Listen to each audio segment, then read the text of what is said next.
How are you going to catch a man? Welcome back to my channel. My name is Chimeze and I'm so glad you're here. Super excited because I have one of my lovely friends, the amazing, incredible, fun, hostess extraordinaire, Faith. So a few things about you. You turned 40 3 weeks ago. Yes, I did. Yeah, I know. She looks 25, doesn't she? The whole essence of this conversation is to talk about approaching 40 as a single woman and what that experience could be. What are the joys and what are the challenges? Are there any senses of lost dreams or unfulfilled dreams? Tell me about getting to 40 in the months or the weeks leading up to that. How were you feeling? I'm a late bloomer in all aspects. I really didn't feel that I'm turning 40. I was like, okay, it's just another year. Like when I went 20, when I went 30, it's just another year, nothing different. But weeks leading to my 40th birthday, there were circumstances, there were questions given by other people that started to stir a bit of unrest in my heart. Oh, what were some of those questions? About being single, finding the right one, settling down, having a family. What we were talking about during my birthday dinner, we never expected that at this stage we would be still single. Yes, sister. Society would dictate that mid-30s, you have settled down, you have your own family, you have kids, and who doesn't like that, right? But it's just something that didn't happen. And for me, at the beginning, it did bother me. But when people started to ask me, then I started to ask myself then, what's going on? And even not only that, there's also the career factor, like where am I at now in terms of career? I moved from the Philippines to Australia 6 years ago, and I feel like I had to restart my whole life. Leading up to 40, having my career moved from the Philippines to here, I feel like where am I at now as well with regards to my career? So I wasn't bothered, but like weeks leading to my 40th birthday, all those things started crashing in. Although I don't share it much, but inside there was a bit of like an unrest that was there. And I remember, because we talked about this a bit in the car as well, about that sense of delayed dreams or feeling like failure in the sense of things like where you are with your career. Yep. And I remember that years ago, I struggled with that as well. Not the year that I turned 40, but even in my 30s, I struggled with that. I had no savings. I had no house. I had nothing. Of course, no partner either. And I remember an older friend telling me, look, you can't compare yourself and your life with the way that other people's lives are, because you have to give yourself some credit and give yourself the benefits of the doubt. One, you moved continents and countries. Yeah, that's a big move. Only country, coincidence. Yes. You moved continents. You've uprooted your life. Yeah. You've made a lot of changes. You're on a different path. I moved here 7 years ago to do a PhD. It's challenging to do a PhD full time and have a career as well. One has to give for the other. Right. And because I was an international student, I didn't have the luxury of studying part time and working full time. So it had to be the reverse. Yep. She brought these things to my attention and she said, look, you're doing this, you're doing that. You have to acknowledge where you are and not compare yourself with other people and just be grateful. Yeah. That's helped me to develop contentment, because I realized that that was what I was lacking at the time. Contentment. I was so discontent with the way that things were going in my life, and she helped me to look at my life from the outside in. Yeah. And that was such a helpful perspective for me. You have to give yourself grace.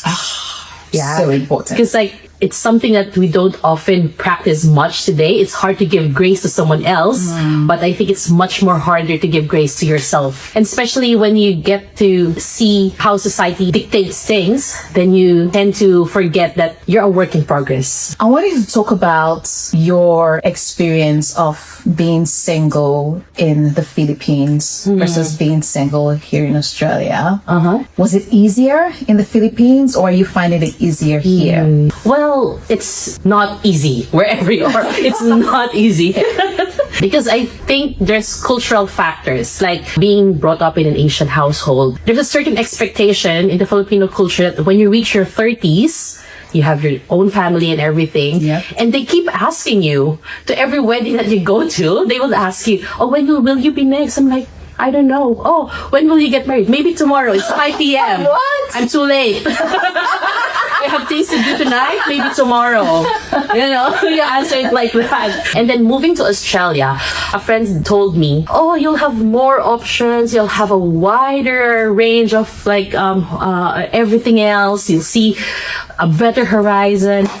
It's not that.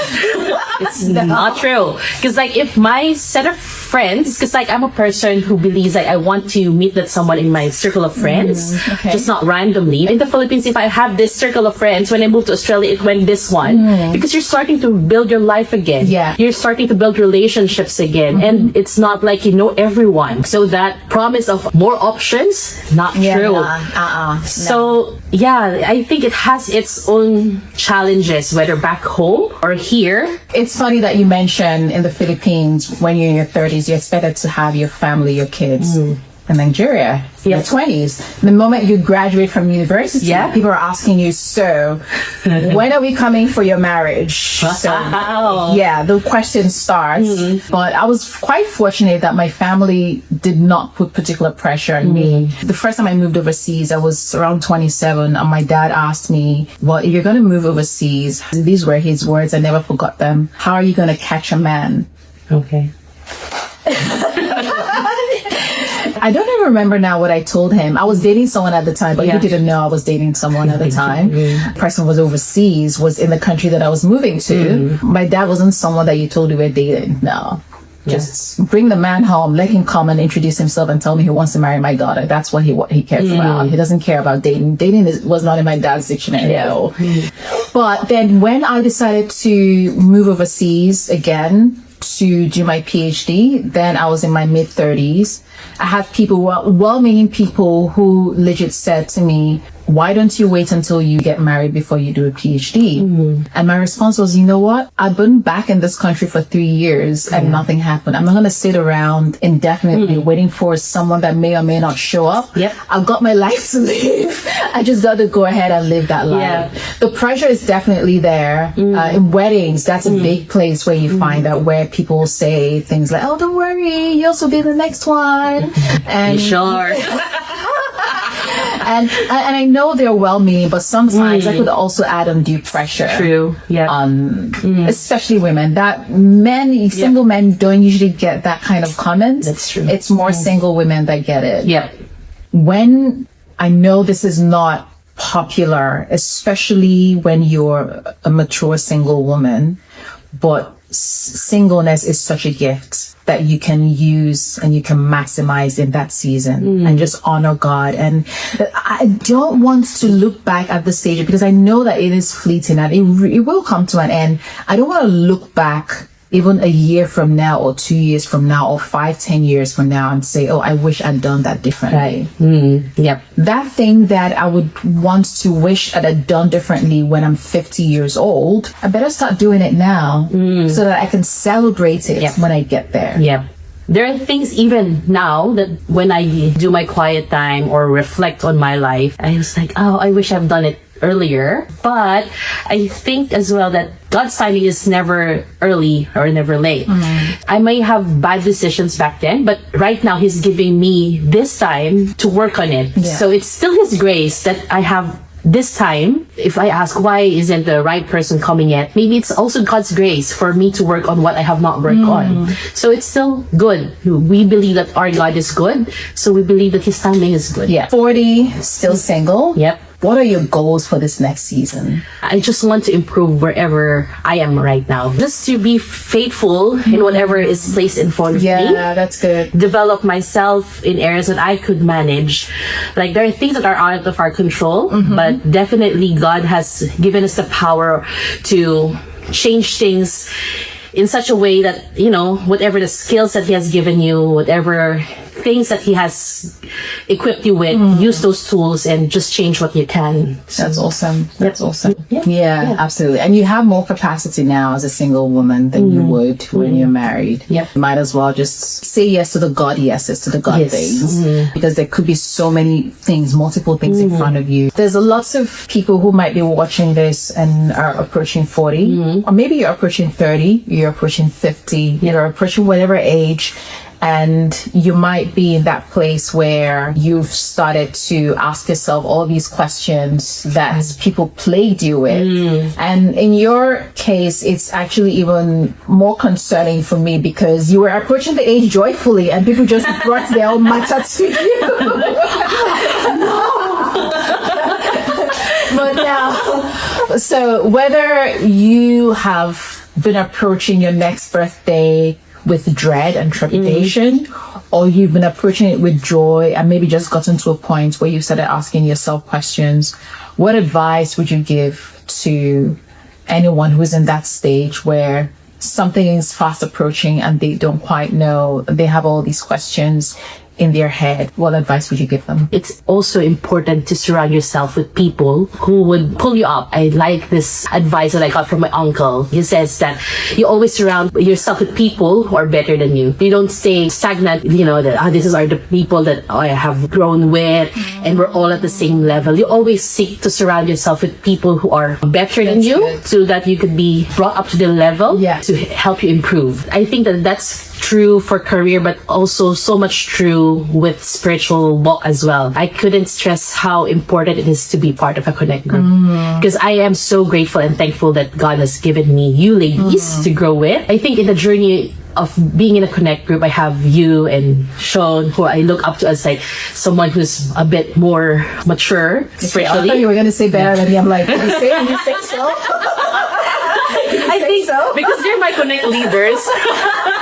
And I have like young ones as well with us. Like, there's two sets. Someone who could pull you up and look for someone that you could pull up. To pull up. Yeah. That's so good. So yeah, it's important to surround yourself with this kind of people, because like when doubt comes in, they're the ones to remind you as well. And I think not only good people, but also God's people, you know? Because like the world can give you such good advices, but I think the best advices are from the ones who, you know, walks the life that God has given them faithfully. That's good. So that's one. Secondly, the one you said earlier, the perspective. Don't look at your stage as something like how the world is telling you it should be. Yeah. Because it's very much different in the way God sees it. I mean, And even the way that other people see you, Yep. you'd be surprised. Yeah. That's true. That's true. Let's say this is how the world sees it. This is the timing of the world.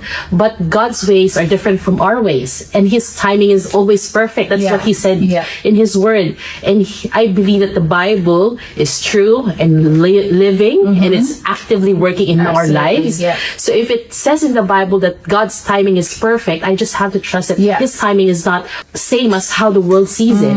So you always have to looking at it from God's point of view. I forgot what book that was, but it's about worship, and it shows us a picture of toddler being in an elevator with all adults there, and he was looking up overwhelmed. But when he lifted his hands for his dad to pick him up, and the dad picks him up, he sees things differently. So same with us. Like if you're overwhelmed with the stages that you're going through in life, I think it's just but right to just lift it up to God.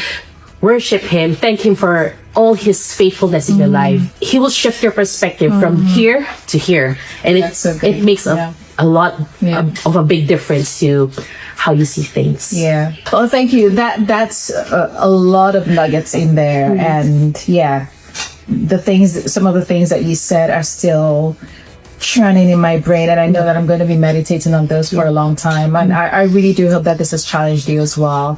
Thank you so much, Faith. No worries. Thank you for listening. Remember, you are valued, you are loved, you are more than enough. I hope to see you next time. Please like, subscribe, and hit the notification bell so that you are notified each time a new video is released. Thank you so much for watching, and see you next time. Bye.